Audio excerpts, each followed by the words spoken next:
안녕하세요. 틈틈이와 알아보는 미국 주식 틈틈이입니다. 오늘은 에이비스 버젯그룹, 티커명 CAR, 이 기업 하나만 제대로 파헤쳐 봅니다. 구독자 여러분, 최근 주식 시장에서 이 기업 일간 차트 혹시 보셨나요? 차트가 정말 엄청났죠. 와, 진짜 입이 떡 벌어진다는 표현으로도 좀 부족할 지경이더라고요. 불과 6주 만에 주가가 막 400%나 폭등하면서 무려 608달러 80센트, 그 사상 최고가를 돌파해버렸어요. 네, 시장의 모든 시선이 집중될 수밖에 없는 그런 어마어마한 랠리였죠. 표면적으로 언론에서 떠드는 이유만 딱 놓고 보면 꽤 그럴싸한 스토리가 만들어지긴 합니다. 아, 그 뉴스에서 많이 나오던 중동 이야기요? 네, 맞아요. 중동발 지정학적 리스트가 불거지면서 유가가 막 급등했고요.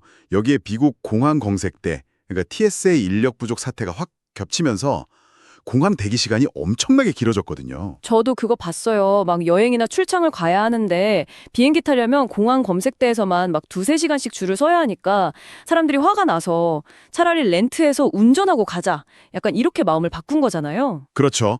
그래서 렌터카 수요가 단기적으로 확 늘어난 건 사실입니다. 네, 렌터카 수요가 폭발적으로 늘어났다는 건 알겠는데, 여기서 우리가 아주 냉정하게 던져야 할 핵심 화두가 있습니다. 어떤 부분일까요? 그 단계적인 수요 증가라는 호재가 있었다고 쳐도요.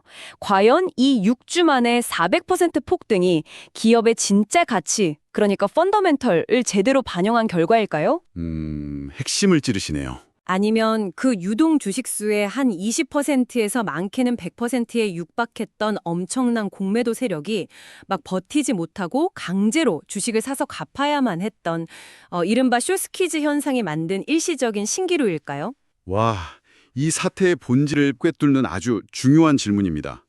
오늘 우리는 그 시장의 광기나 감정에 휩쓸린 환호성 뒤에 숨겨진 약간 차갑고 냉혹한 진짜 숫자들을 낱낱이 해부해 볼 겁니다. 네, 주가가 올랐다고 해서 반드시 회사가 돈을 잘 벌고 있는 건 아니니까요. 정확합니다. 방금 말씀하신 그 일시적인 신기루라는 표현이 꽤 무섭게 들리는데요. 실제로 시장을 냉정하게 분석하는 월가의 기관들은 이 폭등을 어떻게 보고 있나요? 제가 듣기로는 바클레이즈 같은 곳은 이 상황을 꽤 싸늘하게 본다던데? 네, 시장의 열기와는 온도가 많이 다릅니다. 바클레이즈 최신 리포트를 보면요. 현재 그 600달러 선 주가를 정당화할 수 없는 밸류에이션이라고 아주 단호하게 규정하고 있습니다. 오, 정당화할 수 없다고요? 네, 여기서 흥미로운 포인트가 하나 있어요. 바클레이즈가 에이비스 버짓그룹, 그러니까 CAR의 목표 주가를 기존 95달러에서 150달러로 올리긴 했습니다. 오, 올렸네요. 올리긴 했죠. 근데 투자 기견은 여전히 매도를 유지했어요. 언더웨이트라고 하죠. 잠깐만요. 목표가를 150달러로 올렸는데 여전히 매도하라는 거잖아요. 네, 그렇습니다. 지금 주가가 600달러를 막 넘나들고 있는데 목표가가 150달러라는 건 쉽게 말해서 지금 주가는 완전히 거품이니까 당장 뒤도 돌아보지 말고 도망쳐라 이런 뜻 아닌가요? 그 흐름을 정확히 짚으셨네요. 목표가를 150달러로 올린 건 그저 최근 렌터카 수요가 단기적으로 증가한 시장 상황을 반영해서 모델상의 숫자를 기계적으로 조정한 것일 뿐입니다. 아, 그냥 기계적인 조정이다? 네, 현재 주가 600달러와 그들이 계산한 진짜 가치 150달러 사이에는 무려 4분의 1 토막이라는 어마어마한 괴리가 존재하죠. 그럼 회사의 체질이 좋아진 게 아니라면 도대체 왜 이렇게까지 비정상적으로 주가가 치솟은 건가요? 아까 오프닝에서 살짝 언급했던 그 쇼스크리지 때문인 건가요? 네, 그 부분을 깊게 좀 파고들어 볼 필요가 있습니다. 이번 폭등은 철저히 수급, 그러니까 주식을 사고 파는 기계적인 힘에 의한 기술적 현상입니다. 수급이요? 네, 현재 에이비스 버짓그룹 CAR은 전체 주식의 71%를 단 두 곳의 투자 기관이 꽉 쥐고 있는 좀 기형적인 소유 구조를 가지고 있어요. 와, 71%나요? 네, 그러니까 시장에서 일반인들이 자유롭게 사고 팔 수 있는 유동 주식이 전체의 20% 남짓밖에 안 된다는 뜻입니다. 아, 시중에 풀린 주식 물량 자체가 엄청나게 적다는 거군요. 바로 그겁니다. 그런데 이 회사의 펄다멘털이 안 좋다고 본 공매도 세력들이 이 적은 물량을 대상으로 엄청난 공매도를 쳐놨던 거죠. 그렇죠. 떨어질 거라고 베팅을 한 거잖아요. 맞습니다. 그러다 갑자기 렌터카 수요 증가라는 뉴스가 터지면서 주가가 꿈틀대기 시작하니까 주가 하락에 베킹했던 공매도 세력들은 손실을 막기 위해서 울며 겨자 먹기로 주식을 막 되사서 갚아야만 하는 상황에 내몰린 겁니다. 아, 이른바 숏 커버링이네요. 네, 시중에 파는 사람은 없는데 공매도 세력들이 어떻게든 주식을 구하려고 패닉 바잉을 하다 보니까 가격이 천정부지로 솟구치는 숏 스퀴즈가 빵 터진 겁니다. 아, 듣고 보니 딱 이해가 되네요. 공매도 세력들이 완전히 인질로 잡혀서 부르는 게 값이 되어버린 상황이군요. 비유하자면 약간 지금 상황은 실제 튼튼한 가스, 그러니까 회사의 진짜 펀더멘털로 꽉 채워져서 안정적으로 하늘을 나는 그런 열기구가 아니네요. 열기구가 아니죠. 공매도 세력들의 패닉이라는 펌프질로 막 억지로 빵빵하게 부풀려진 언제 뻥 터질지 모르는 얇은 고무풍선에 가깝다는 생각이 확 듭니다. 상황을 아주 명확하게 시각화해주는 비유네요. 풍선이 커졌다고 해서 그 안에 든 공기의 질, 그러니까 회사의 내실이 좋아진 건 결코 아니니까요. 오히려 터졌을 때 파편만 더 커진 셈이죠. 자, 그럼 이 풍선 안에 진짜 가스가 들어있는지 아니면 그냥 헛바람만 들어있는지 전문가님 말씀을 듣고 나서 제가 직접 최신 실적 발표를 찾아봤거든요. 실적을 보셨군요. 네, 2025년 4분기 성적표요. 솔직히 주가가 400% 올랐길래 막 물건도 불티나게 팔리고 매출도 엄청나게 뛰었을 줄 알았어요. 근데 숫자를 보니까 제 예상과는 너무 다르더라고요. 지난번이랑 비교하면 어떤 게 달라진 건가요? 네, 숫자의 이면을 보면 상황이 꽤 심각하다는 걸 알 수 있죠. 이번 2025년 4분기 실적과 직전 연도인 2024년 4분기를 비교해보면요. 아주 직관적인 팩트가 나옵니다. 매출이 어떤가요? 2025년 4분기 매출은 26억 6천만 달러였습니다. 직전 연도 같은 기간이 27억 1천만 달러였으니까 매출이 오히려 1.7% 소폭 감소했습니다. 헐, 주가는 6주 만에 400%도 올랐는데 정작 본업인 렌터카 빌려주고 번 돈은 줄어들었다고요. 시작부터 너무 삐걱거리는데요. 그럼 수익성은요? 이익은 좀 냈나요?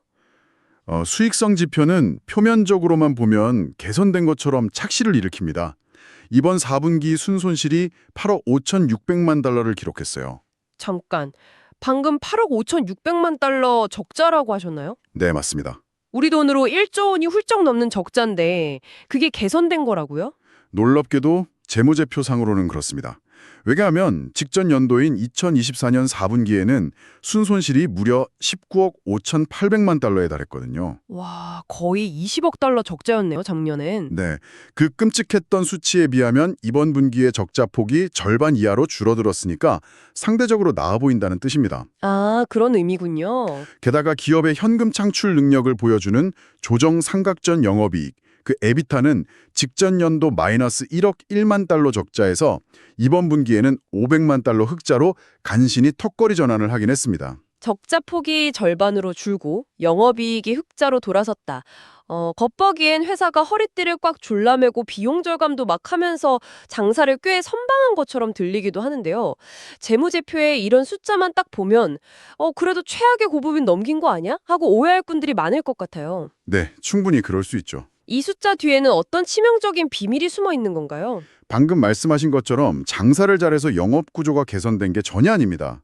이 손실폭 축소는 단순히 작년에 맞았던 거대한 그 회계적 매에 맞아본 경험 덕분이라고 보는 게 맞습니다. 회계적 매여. 네, 여기서 우리가 반드시 이해하고 넘어가야 할 핵심 메커니즘이 바로 전기차 쇼크입니다. 아, 전기차요. 요즘 전기차 수요 둔화됐다는 뉴스는 많이 봤지만 그게 렌터카 회사 실적에 그렇게까지 직접적인 타격을 주나요? 렌터카 회사의 비즈니스 모델을 자세히 들여다보면 이유가 명확해집니다. 이들의 진짜 수익 구조는 단순히 차를 빌려주고 받는 그 대여료에만 있는 게 아닙니다. 그럼 또 뭐가 있나요? 신차를 대량으로 싸게 사와서 1년에서 2년 정도 렌터카로 막 굴리다가 중고차 시장에 되팔아서 잔존 가치를 회수하는 과정까지가 핵심 비즈니스 모델입니다. 아, 차가 곧 이들의 가장 큰 자산인 셈이군요. 그렇습니다. 단순히 대여 사업이 아니라 거대한 중고차 매매업도 겸하고 있는 구조죠. 그런데 테슬라를 필두로 글로벌 전기차 가격이 막 폭락하고 전기차 중고 시장이 완전히 얼어붙으면서 문제가 터졌습니다. 중고차 가격이 떨어지면 손해를 보겠네요. 맞습니다. 에이비스 버젯그룹, CAR이 비싸게 사들였던 미국 내 전기차 렌터카 자산의 가치가 말 그대로 폭락해버린 겁니다. 그래서 이번 2025년 4분기에도 장부상에 무려 5억 1,800만 달러의 손상 차손을 기록해야만 했죠. 손상 차손이라는 게 그 내 자산 가치가 떨어진 만큼 회계장부의 손실로 그냥 털어내는 걸 말하는 거죠? 네, 맞습니다. 비용으로 처리하는 거죠. 5억 달러면 허공으로 6천억 원 이상이 증발했다는 건데 이게 나아진 거라고요? 작년 2024년 4분기의 상황을 보면 왜 이게 나아 보였는지 알 수 있습니다. 작년에는 이 전기차와 기타 차량 처분으로 인한 손상차손이 무려 23억 달러였습니다. 헉, 23억 달러요? 네, 즉 작년에 너무 크게 두들겨 맞아서 올해 맞은 5억 달러가 상대적으로 약간 가벼운 펀치처럼 보일 뿐이지 여전히 회사의 뼈대를 갉아먹는 치명적인 출혈이 계속되고 있다는 뜻입니다. 네, 쉽게 말해서 유행 때라서 렌터카 라인업에 전기차 트렌드를 무리하게 막 도입했다가 중고차 가치가 폭락하면서 어마어마한 수업료를 내고 눈물의 손절을 치는 중이라는 거네요. 네, 아주 정확한 요약입니다. 작년에 23억 달러 날리고 올해 또 5억 달러 날리고 이건 뭐 밑 빠진 독에 물 붓기도 아니고 현금 다발을 막 던져넣고 있는 수준 아닙니까? 상황이 이렇다 보니까 회사의 재무 건전성은 완전히 엉망이 되었습니다. 현재 자산보다 부채가 더 많은 심각한 자본 잠식 상태에 시달리고 있죠. 자본 잠식이요? 네, 2025년 말 기준으로 주주에게 돌아갈 자본이 마이너스 31억 2,900만 달러입니다. 완전히 빚더미 위에 아슬아슬하게 서 있는 상황인 거죠. 와, 회사가 마이너스 30억 달러의 자본 잠식 상태인데 쇼스퀴즈 덕분에 주가는 막 600달러를 넘어가고 있다. 이거 경영진 입장에서는 이 미친 주가 폭등이 약간 로또 당첨이나 구명줄처럼 느껴지겠는데요. 바로 그 포인트입니다. 주가가 이렇게 비상식적으로 올랐을 때 그들이 꺼내든 카드는 도대체 뭔가요? 이런 천재일류의 기회를 기업 경영진이 놓칠 리가 없죠. 회사는 즉각 유상증자, 그중에서도 ATM 프로그램을 가동했습니다. ATM요? 네, 최대 500만 주의 신주를 발행해서 시장에 내다 팔겠다는 계획을 발표했어요. 유상증자. 회사가 돈이 필요해서 주식을 새로 찍어낸다는 건 알겠는데 방금 말씀하신 그 ATM 방식이라는 건 우리가 흔히 아는 일반적인 유상증자랑은 뭐가 다른 건가요? 아주 좋은 질문입니다. 보통 유상증자를 하면 우리 언제, 얼마의 가격으로 주식을 대량으로 팔겠습니다. 이렇게 공식적으로 발표하고 진행하잖아요. 네, 보통 공시가 뜨죠. 그러면 시장은 주식 가치가 희석될 걸 알고 주가를 바로 떨어뜨립니다. 그런데 ATM 방식은 다릅니다.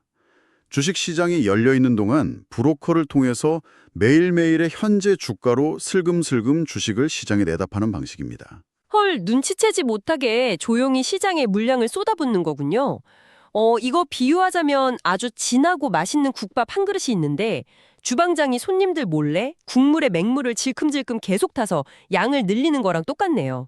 재미있는 비유네요. 겉보기엔 그릇이 꽉 차 있어서 훌륭해 보이지만 정작 그걸 먹는 사람 입장에서는 내 주식의 진짜 가치가 맹물처럼 밍밍하게 희석되어 버리는 거잖아요. 완벽합니다.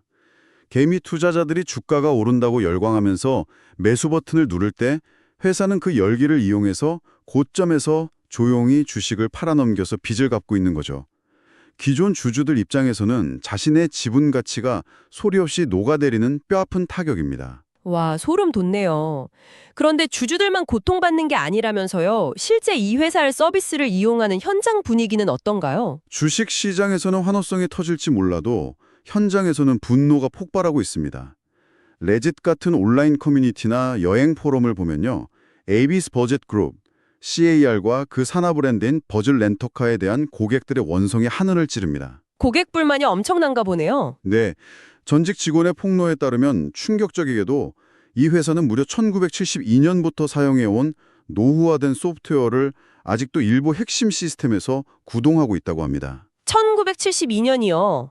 네, 제가 태어나기도 전이고 애플이나 마이크로소프트가 창업하기도 전인데요. 네, 시스템이 이렇게 구식이다 보니까 예약이 꼬이고 전산이 마비되는 건 다반사고요. 게다가 고객 경험은 참담한 수준입니다. 폭염 속에 아이셋을 데리고 온 고객이 렌터카를 받기 위해서 2시간 30분 동안이나 서서 대기해야 했던 사례가 공론화되기도 했죠. 와, 2시간 반을요. 또 차량이 없는데도 무리하게 오버부킹을 받고 심지어 렌트를 마친 후에는 차에 물을 조금 엎질렀다는 황당한 이유로 450달러, 우리 돈으로 약 60만 원에 달하는 허위 청소비를 신용카드에 몰래 청구했다는 리뷰도 쏟아지고 있습니다. 이건 뭐 단순히 서비스가 불친절한 수준을 넘어서 약간 사기에 가까운 행태네요. 경쟁사들은 어떤가요? 엔터프라이즈나 허츠 같은 곳도 사정이 비슷합니까? 그렇지 않습니다. 엔터프라이즈나 허츠는 로컬 서비스 품질 관리나 공항 내 프리미엄 라인업에서 훨씬 나은 평가를 받으면서 실망한 에이비스 버젯 그룹 고객들을 빠르게 흡수하고 있습니다. 충성도가 바닥을 뚫고 지하실로 가고 있는 거죠. 잠깐만요. 경쟁사들이 반사이익을 얻고 있는 건 알겠는데 그래서 이게 지금 에이비스 버젯그룹 CAAR 주가에는 도대체 무슨 의미가 있는 거죠? 차트만 보면 이런 악재가 전혀 반영 안 된 것 같거든요. 네, 주가와 현실의 완전한 단절을 의미합니다. 지금 주식시장에서는 쇼스퀴즈라는 기계적인 수급 논리로 주가가 막 하늘을 날고 있지만 회사를 지탱하는 진짜 뿌리인 현장에서는 고객들이 경쟁사로 이탈하면서 기반 자체가 썩어 들어가고 있다는 뜻입니다. 아, 근본이 흔들린다. 떨어지면서 미래의 잠재 고객마저 잃고 있는 상황입니다. 여기에 앞서 말한 ATM 유상증자로 주식 가치마저 희석되고 있으니까 결국 쇼스퀴즈라는 거품이 완전히 꺼졌을 때 그 막대한 피해는 고스란히 이 회사의 펀더멘털을 믿고 뒤늦게 뛰어든 개인 투자자들의 몫이 될 거라는 냉혹한 현실을 보여주는 겁니다. 진짜 듣기만 해도 아찔하네요. 재무 상태는 마이너스 30억 달러 빚더미에 고객 평가는 1972년용 소프트웨어 때문에 최악을 달리고 있고 주식은 맹물탄 국밥처럼 희석될 위기라니 그런데도 제가 투자 게시판을 보면 시장 일각에서는 여전히 이 회사를 혁신 모빌리티 기업이라고 포장하는 목소리가 있단 말이죠. 아, 그 미래 스토리 말씀이시군요. 네, 이 회사가 내세우는 장밋빛 미래 도대체 정체가 뭡니까? 그 장밋빛 스토리의 핵심에는 구글의 자회사이자 자율주행 택시 1위 기업인 웨이모와의 전략적 파트너십이 자리 잡고 있습니다. 웨이모요? 도로에 사람 없이 막 굴러다니는 그 로봇택시 말씀하시는 거죠? 이건 확실히 투자자들 귀가 확 쏠깃해질 만한 엄청난 키워드이긴 하네요. 구체적으로 어떤 파트너십인가요? 네, 2026년에 텍사스 댈러스 지역에서 일반 대중에 본격적으로 공개될 웨이모의 자율주행 호출 서비스, 그러니까 로봇택시 함대의 차량 관리 파트너로 에이비스 버짓 그룹, CAR이 선정된 겁니다. 오, 차량 관리 파트너요. 자율주행 차들이 밤낮으로 운행을 마치고 기지로 돌아오면 세차도 해야 하고 배터리 충전도 해야 하고 정비도 해야 하잖아요. 그럼 모든 엔드투엔드 차량 관리와 인프라 운영을 이들이 도맡아 하겠다는 계획입니다. 오, 그러니까 우리는 이제 단선하디 공항에서 사람들에게 차나 빌려주는 전통적인 렌터카 회사가 아니라 다가오는 최첨단 자율주행 시대의 핵심 차량 관리 플랫폼으로 변신하겠다는 거군요. 와, 스토리는 기가 막히게 잘 짰네요. 그렇죠. 회사의 CEO인 브라이언 최는 이 파트너십을 무기로 수익성이 떨어지는 기존 렌터카 사업의 한계를 벗어나서 마진율이 높은 모빌리티 인프라 플랫폼으로 회사를 진화시키겠다는 야심찬 비전을 발표했습니다.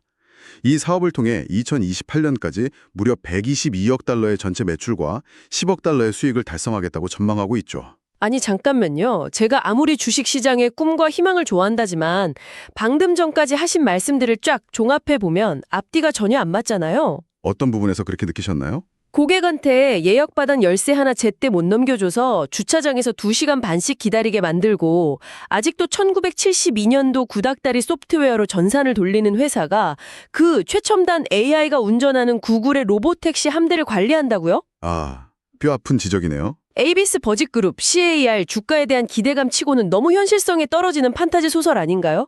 시장의 바보도 아니고 이걸 진짜 믿는다는 게 신기하네요. 방금 호스트님이 직관적으로 딱 짚어주신 그 모순이 바로 시장의 냉철한 애널리스트들이 경고하는 가장 핵심적인 리스크입니다. 회사의 청사진과 실행의 실행 능력 사이에 너무 거대한 간극이 존재한다는 거죠. 그렇죠. 말만 앞서는 거잖아요. 이 미래 모빌리티 인프라로 전환하는 과정은 말처럼 뚝딱 이루어지지 않습니다. 수백 대의 자율주행처를 감당할 초고속 충전망을 깔고 첨단 시스템을 갖추려면 상상을 초월하는 막대한 기술 투자 비용이 선행되어야 합니다. 애널리스트들은 이 천문학적인 투자 비용이 당장 회사의 마진을 깎아먹는 거대한 압박, 헤드윈드로 작용할 것이라 분석하고 있습니다. 아, 돈을 벌기는커녕 그 잘난 인프라 깔다가 회사의 가랑이가 먼저 찢어질 수도 있다는 거네요. 마이너스 30억 달러 자본 잠식 상태인데 그 인프라 구축 비용은 또 어디서 끌어올 건지도 의문이고요. 아주 예리한 지적입니다. 그래서 보수적인 월가의 분석가들은 회사가 주장하는 그 전망치를 완전히 반박하고 있습니다. 장밋빛 시나리오와 달리 2029년이 되어도 실제 연간 매출 성장률은 고작 1.5%에 불과할 것이고 수익 역시 회사가 떠드는 10억 달러의 4분의 1 수준인 2억 7,800만 달러에 그칠 것으로 내다보고 있습니다. 팩트 폭행이네요. 네, 기술 기업으로의 변신은 그렇게 쉽지 않다는 뼈아픈 팩트 체크인 셈이죠. 자, 이제 오늘 딥다이브를 통해 맞춰본 조각들이 하나의 좀 선명한 그림으로 완성되는 것 같습니다. 우리 구독자님들 초반에 그 화려한 차트만 보고 머릿속이 조금 복잡해지셨을 텐데 오늘 파헤친 핵심 내용들을 다시 한번 명확하게 요약해 보겠습니다. 네, 정리해 주시죠. 최근 600달러를 돌파하며 단 6주 만에 400%나 수직 상승한 AVS 버짓그룹 CAR에 미친 주가. 그 표면에는 렌터카 수요 폭발이라는 그럴싸한 이유가 있었습니다. 하지만 진짜 본질은 유동 주식이 말라붙은 기형적인 구조 속에서 공매도 세력들이 강제로 주식을 사들인 극단적인 숏스퀴즈가 만들어낸 거대한 거품이었습니다. 네, 수급이 만든 환상이죠. 전문가님과 함께 실제 성적표를 열어보니까 현실은 참담했죠. 전기차 트렌드를 잘못 쫓아갔다가 중고차 가치가 폭락하면서 막대한 손상차손을 입었고 자본 잠식이란 빚더미에 앉아 있습니다. 현장에서는 1972년형 노후 시스템과 허위 청구선 안발로 고객들이 분노하며 경쟁사로 막 이탈하고 있고요. 네, 기초가 무너지고 있는 겁니다. 설상가상으로 회사는 이 틈을 타서 500만 주라는 거대한 유상증자 물량을 시장에 조용히 쏟아부으면서 기존 주주들의 주식 가치에 맹물을 타 희석시킬 위기에 놓여 있습니다. 그리고 마지막 반전 카드라고 내밀었던 웨이모와의 미래 파트너십조차도 막대한 투자 비용과 회사의 현실적인 실행 능력 사이에 거대한 괴리감을 전혀 지우지 못하고 있죠. 화려한 테마에 가려진 붕괴하는 펀더멘털의 민낯을 반드시 직시해야만 합니다. 오늘 이 모든 숫자의 이면을 파헤쳐본 후 구독자님들께 던져드릴 마지막 도발적인 생각거리는 이겁니다. 월가 애널리스트들이 냉정하게 계산한 이 회사의 평균 목표가는 여전히 지금 주가에서 무려 80% 이상 폭락해야 도달할 수 있는 103달러 67센트를 가리키고 있습니다. 네, 아주 차가운 현실이죠. 과연 구글 웨이모와의 협력이라는 동아줄이 마이너스 자본 잠식에 빠진 이 렌터카 회사를 혁신 기업으로 부활시켜줄 기적의 밧줄이 될까요? 아니면 낡은 소프트웨어와 허위 청소비로 얼룩진 펀더멘탈 위에 위태롭게 서 있는 지금의 주가는 그저 숏스퀴즈라는 거품이 터지기 직전 아슬아슬하게 돌아가고 있는 시한폭탄의 타이머일까요? 자, 구독자 여러분은 ABC 버짓그룹 CAR 아래 미래를 어떻게 보시나요? 댓글로 여러분의 생각을 남겨주세요.